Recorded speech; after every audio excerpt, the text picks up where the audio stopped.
বাজে almost 2:12 and আজকে হচ্ছে সেপ্টেম্বরের 9 তারিখ 2025। আমি একটু আগে ঘুম থেকে উঠছি, কিছু প্রজেক্ট ছিল ওইগুলো ডেলিভারি করে ডেলিভারি করতে পারিনি কালকে রাত্রে। কিছু কারেকশন ছিল, ক্লায়েন্ট অ্যাক্টিভ ছিল না, সো সকালবেলা দিল, দেন কারেকশন করে দিয়ে দিলাম। ঘুমাইছি মেবি 3 ঘন্টা এন্ড আমাকে খুব উইয়ার্ড লাগতেছে, এটা আমি বুঝতেছি, বিকজ লাস্ট 20 দিন ধরে একটু বেশি প্রেশার যাচ্ছে, সেমিস্টার ব্রেক চলতেছে, তাই এই সময়টা আমি আমার কাজে ফোকাস করতেছি। এমনিতে কাজে ফোকাস করা ওইরকম পসিবল হয় না, সো এটা বিষয় না। বিষয় হচ্ছে আমি একটা ডিসিশন নিছি। লাস্ট 1 ইয়ার্স আমি অনেক ক্লায়েন্টের সাথে কাজ করছি, এখন বলতে পারেন কিসের। সো ফার্স্ট অফ অল আমি আমার পরিচয়টা দিয়ে নিই। আই এম এমডি আলামিন, I M A freelance video editor. তাই লাস্ট 1 বছর অনেকের সাথে কাজ করা হয়েছে, সো এই ব্যাপারটা আমি খুব এনজয় করছি অ্যান্ড আলহামদুলিল্লাহ খুব ভালো আছি। যে ডিসিশনটা নিয়েছি সেটা হচ্ছে আজকে আমার কাজ এই পর্যন্ত বলতে বোঝাচ্ছি আমার যেসব প্রজেক্ট ছিল আমি এই পর্যন্ত এই প্রজেক্টগুলো স্টপ করতে চাই অ্যান্ড আজকে থেকে আমার আউটরিচ হবে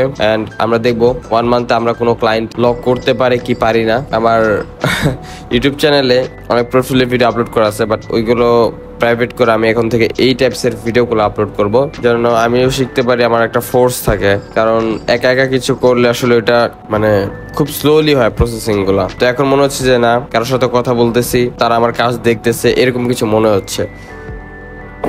অ্যান্ড অল্প কিছু প্রজেক্ট আছে, এগুলো ডেলিভারি হয়ে যাবে খুব সুন অ্যান্ড আমি আমার আউটরিচ শুরু করব, দেখি কি হয়, আল্লাহ ভরসা।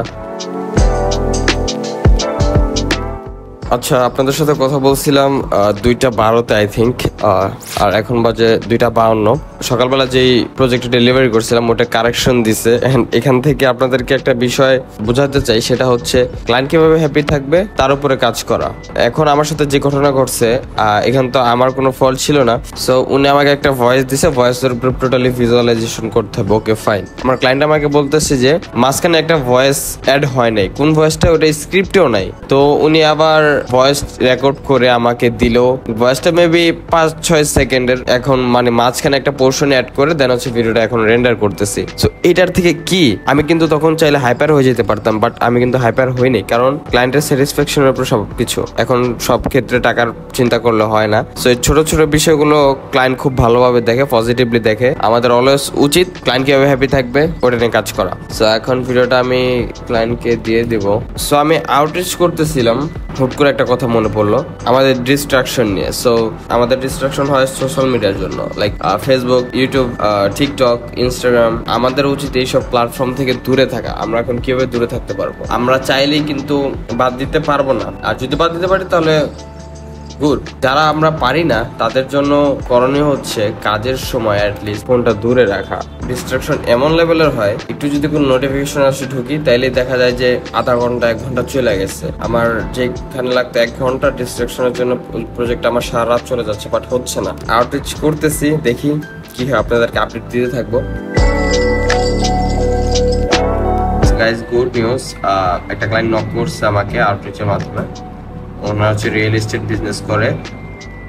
উনি আমার প্রাইসিংটা জিজ্ঞাসা করছে, আমি ওনাকে বলছি যে আপনার ডিউরেশনের উপর বাজেটটা ডিপেন্ড করতেছে, বাট আপনি আমাকে প্রজেক্ট দেন, আমি আপনার প্রজেক্ট করে দিই আগে, দেন হচ্ছে আমরা প্রাইসিং নিয়ে ডিসকাস করব। এখানে আরেকটা বিষয় আপনাদেরকে বলি। আচ্ছা, এখানে আপনাদেরকে আরেকটা বিষয় বলে রাখি, সেটা হচ্ছে ক্লায়েন্ট কিভাবে আপনার প্রতি উইক হবে কাইন্ড অফ। একটা বিষয় চিন্তা করেন, সিম্পলি আমরা কিন্তু ফেসবুক ইউজ করি। তো ফেসবুক ইউজ করার ক্ষেত্রে কি হয়, কেউ স্টোরি দিলে ওখানে যদি আমরা রিয়েক্ট দেই বা কোনো একটা মেসেজ পাঠাই, যে কোনো মেসেজ হইতে পারে, ওনার স্টোরিতে যদি একটা রিপ্লাই দিই, তাহলে ওনারা কিন্তু আমাদেরকে মনে রাখে এই পার্সনটা আমাকে রিপ্লাই করছে, সো আমাদের নামটা কিন্তু ওনাদের কাছে মনে থাকে। ব্যাপারটা এরকমই, আপনি যার কাজ করবেন ওই ক্লায়েন্টগুলোকে আপনারা রেগুলার ফলো করবেন। হইতে পারে ওনারা তো রেগুলার স্টোরি দেয়, পোস্ট করে, পোস্টে কমেন্ট করা, রিয়েক্ট দেয়, স্টোরিতে বিভিন্ন রকম রিপ্লাই দেওয়া, ওইরকম রিলেটেড কিছু রিপ্লাই দেন। আপনাদেরকে দেখাইছি ওনার সাথে যখন আমার প্রাইসিংটা নিয়ে কথা হয়েছিল, দেন উনি আর কোনো নক টক দেয় নাই, বাট আমি ফলো আপ মেসেজ দিছিলাম। দেখলাম যে উনি একটা স্টোরি দিছে, ওনার কোনো সাকসেস স্টোরি। তো এখানে আমি কনগ্রাচুলেশন জানাইছি ওনাকে, দেন উনি লিখছে থ্যাংক ইউ।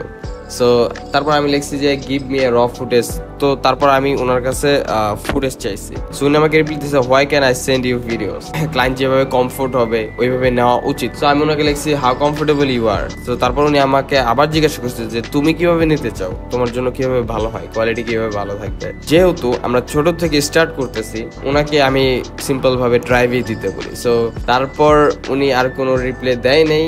আজকে আরেকটা ফলো আপ মেসেজ পাঠাইলাম, আই এম ওয়েটিং, দেখি কি হয়, আল্লাহ ভরসা।